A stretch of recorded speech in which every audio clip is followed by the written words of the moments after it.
Hai teman-teman, kali ini kita akan bahas soal-soal kebidanan untuk referensi SKB. Bagaimana, masih semangat? Oke, langsung saja ke soal yang pertama. Seorang perempuan umur 18 tahun datang ke praktek mandiri bidan dengan keluhan sampai saat ini belum pernah mendapatkan menstruasi. Hasil pemeriksaan tanda-tanda vital normal. Apakah diagnosa pada kasus tersebut? A. Amenor primer, B. Amenor sekunder, C. Infertil primer, D. Dysmenor, atau E. Polymenor. Jawabannya adalah Amenor primer. Seorang perempuan umur 23 tahun, G1P0A0, hamil 34 minggu datang ke praktek mandiri bidan dengan keluhan nyeri kepala, pandangan kabur, nyeri ulu hati. Hasil pemeriksaan KU lemah, tekanan darah 160/110, nadi 88 kali per menit, pernapasan 24 kali per menit, suhu 37 derajat Celcius, ekstremitas bawah udim, protein urin positif 2. Apakah diagnosa pada ibu tersebut? A. Superimpos preeklamsi, B. Eklamsi, C. Hipertensi kronik, D. Preeklamsi berat, atau E. Preeklamsi ringan. Jawabannya adalah preeklamsi berat. Karena di sini ada nyeri kepala, pandangan kabur, nyeri ulu hati, dan sistolnya sudah 110. Kemudian protein urinnya positif 2. Lanjut ke soal berikutnya. Nyonya T umur 21 tahun datang ke PMB tanggal 11 Mei 2020 untuk memeriksakan kehamilannya. Hamil pertama belum pernah keguguran dan mengeluh cepat lelah. HPHT 21 September 2019. Hasil pemeriksaan tanda-tanda vital normal. Hasil palpasi TFU 32 cm. Janin tunggal hidup, intrauteri, buka, preskep, belum masuk panggul. DJJ 144 kali per menit. Apakah diagnosa pada kasus di atas? A. Nyonya T umur 21 tahun, G1P0A0, hamil 32 minggu, normal. B. 33 minggu, normal. C. 34 minggu, normal. D. 35 minggu, normal. Atau E. 36 minggu, normal. Jawabannya adalah yang B. Nyonya T umur 21 tahun, G1P0A0, hamil 33 minggu, normal. Jadi kalau dihitung sekitar 33 minggu 1 hari. Soal berikutnya, seorang perempuan umur 25 tahun datang ke PMB untuk memeriksakan kehamilan. Mengeluh mual, kadang-kadang muntah. HPHT 15 September 2019. Hasil pemeriksaan tanda-tanda vital normal. Palpasi sesuai usia kehamilan. Kapankah taksiran persalinan ibu tersebut?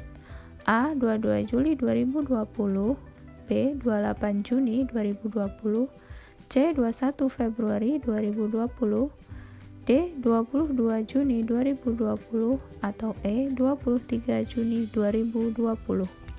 Jawabannya adalah yang D. 22 Juni 2020. Harinya ditambah 7, bulannya dikurangi 3, tahunnya ditambah 1. Seorang perempuan umur 23 tahun, G2P1A0, hamil 27 minggu datang ke PMB untuk memeriksakan kehamilan. Keluhan gerak janin tidak dirasakan lagi sejak 2 hari yang lalu. Hasil pemeriksaan tanda-tanda vital normal. Palpasi abdomen sesuai dengan usia kehamilan. DJJ tidak terdengar. Apakah diagnosa pada kasus tersebut? A. IUFD, B. IUGR, C. Vital distress, D. Ancaman imatur, atau E. Prematur. Jawabannya adalah A. IUFD, intrauterine fetal death. Karena di sini gerakan janin sudah tidak dirasakan dan denyut jantung janinnya tidak terdengar, kemungkinan ada kematian di dalam rahim. Soal berikutnya, seorang perempuan umur 25 tahun, hamil 3 bulan datang ke klinik bersalin dengan keluhan mengeluarkan darah dari jalan lahir berwarna merah segar, disertai gumpalan dan nyeri perut bagian bawah. Hasil pemeriksaan tekanan darah 100/60, heart rate 90 kali per menit, suhu 37 derajat Celcius, Palpasi abdomen, TFU 2 jari di atas simfisis. Pada pemeriksaan dalam, terdapat pembukaan serviks 1 jari, HB 9,7 gram. Apakah diagnosa pada ibu tersebut? A. Abortus incipient, B. Abortus imminens, C. Abortus incomplete, D. Abortus complete, atau E. Abortus habitualis. Jawabannya adalah abortus incipient, karena di sini ada mengeluarkan darah dari jalan lahir berwarna merah segar, disertai gumpalan dan nyeri bagian bawah. Jadi perdarahannya bukan bercak ya.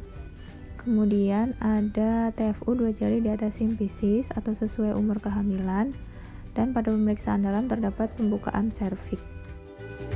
Soal berikutnya, seorang perempuan berusia 30 tahun, G2 P0A1, datang ke bidan pada pukul 9.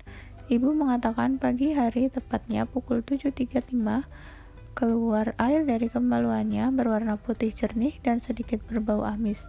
Usia kehamilannya 36 minggu, tanda-tanda vital normal, DJJ 145 kali per menit, TFU 33 cm. Apakah diagnosa yang dialami pada ibu tersebut? A. Ketuban pecah dini, B. Ketuban pecah awal, C. Infeksi kandung kemih, D. Kehamilan preterm, atau E. Tanda persalinan. Jawabannya adalah A. Ketuban pecah dini. Namun sebelumnya harus dilakukan pemeriksaan penunjang, yaitu tes lakmus, untuk memastikan cairan yang keluar adalah air ketuban. Soal selanjutnya, seorang perempuan usia 35 tahun, P1A0, melahirkan di PMB. Setelah 30 menit bayi lahir, plasenta belum juga lahir. KU baik, darah yang keluar 100 cc, konjungtiva ibu pucat. Apakah tindakan yang paling tepat pada kasus ini? A. Lakukan rujukan, B. Masase uterus, C. Manual plasenta, D. Eksplorasi uterus, atau E. Berikan oksitosin. Jawabannya adalah C. Manual plasenta. Pada buku APN dijelaskan bahwa jika plasenta belum lahir dan mendadak terjadi perdarahan, maka segera lakukan tindakan manual plasenta untuk segera mengosongkan kafum uteri. Namun, apabila pada menit ke-30 sudah mencoba untuk melakukan penegangan tali pusat untuk terakhir kalinya, jika plasenta tetap tidak lahir dan tidak ada perdarahan, maka rujuk segera. Seorang perempuan berusia 34 tahun 5 menit yang lalu melahirkan anak ketiga di praktek mandiri bidan. Kondisi bayi sehat, plasenta beserta selaput ketuban lahir spontan lengkap. Kontraksi uterus lembek. Apakah tindakan selanjutnya pada kasus tersebut? A. Cek kandung kemih, B. Keluarkan bekuan darah, C. Kompresi bimanual interna, D. Pasang infus dengan oksitosin, atau E. Masase fundus uteri. Jawabannya adalah masase fundus uteri. Segera setelah plasenta lahir, lakukan masase fundus uteri. Jika uterus tidak berkontraksi dalam waktu 15 detik, maka lakukan penata laksanaan atonia uteri. Oke teman-teman, demikian tadi soal-soal yang bisa dibahas kali ini. Apabila ada perbedaan persepsi atau perbedaan jawaban, boleh komen di bawah. Apabila ada informasi terbaru atau upgrade ilmu, boleh komen di bawah juga. Dan jangan lupa subscribe. Dan terima kasih sudah menonton videonya sampai akhir. Bye-bye.